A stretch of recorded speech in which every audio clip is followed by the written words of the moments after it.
hapon mga bay. Kumusta tayo ngayon mga bay? Hope nasa mabuting kalagayan tayo ngayon. Right now mga bay, we will be having a net ride via Cabiang Tunnel, then Nasugbo, then going to Tagaytay for a dinner. With me mga bay, mga Pahaya High Riders mga bay, because pag-usapan din namin ngayon mga bay ang Pahaya High Ride namin mga bay sa Mindanao Loop mga bay. So ngayon mga bay, super traffic dito sa Tansa. Nasa Tansa tayo ngayon. Wala naman tayong magawa na dito. Enjoy na lang natin to kung anong meron dito sa traffic, diba? So later mga bay, pakita ko sa inyo ang Cabiang Tunnel. Ito yung gateway ng Cavite at saka Batangas mga bay.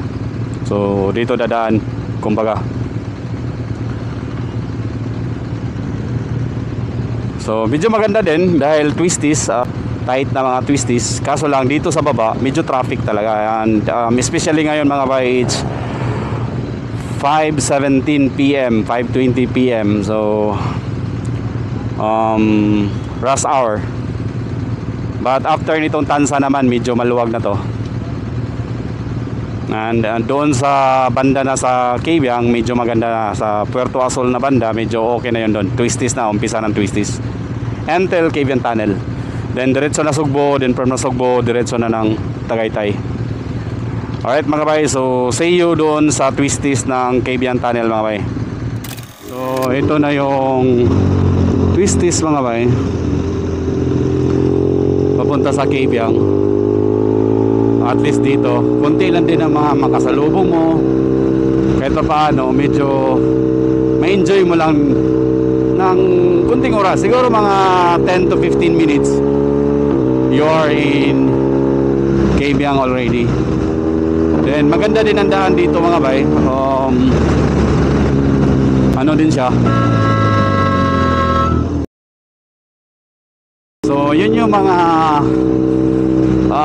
kamuti mga bay, double solid yellow line mga bay, tapos nag counterflow. So it's a big no-no unless mga bay kung very clear, walang problema yon.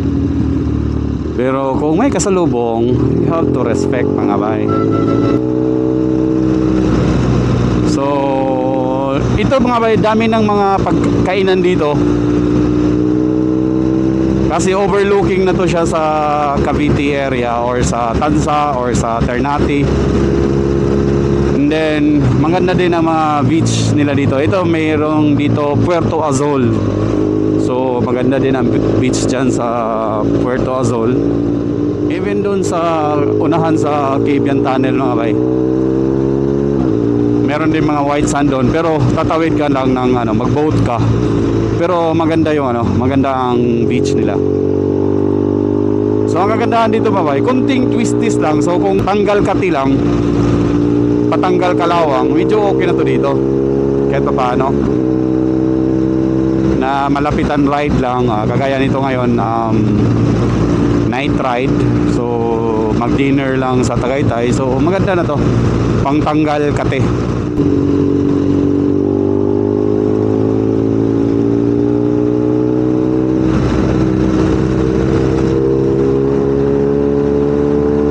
So this is rota ng Cabiang Tunnel mga bay, the gateway to Batangas. So ito yung mag-connect between Cavite and Batangas provinces mga bay. Ito actually dito, this is a national or forest reserve area. So may mga wildlife pa rin dito mga bay, especially mga unggoy, marami dito.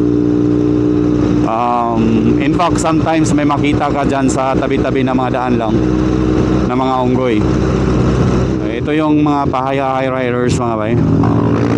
Yan o, beer ito. That's GSA triple black. So naka lone rider na softbox. Naka all climb na gears. Oh, sarap mga bay. Driven by Boss Kokoy mga bay. And this is Boss Chris mga bay. So triple black din to mga bay na GSA. So sa panay triple black pala to. Ayan oh. Patu riders, Pahayahay riders, and followers ni Bisdak sa Luzon, Boss Chris Espiritu. Ayan o, ayan o, ayan o. Sarap tingnan o.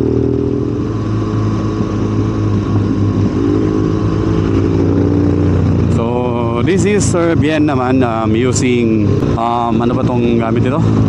Africa Twin. So, I think it's 1100 mga bay cc.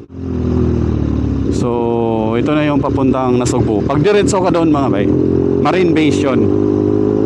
Then dito going to Batangas area. So after dito sa Kaibiang it's Nasugbu. Then papunta na ng Tagaytay.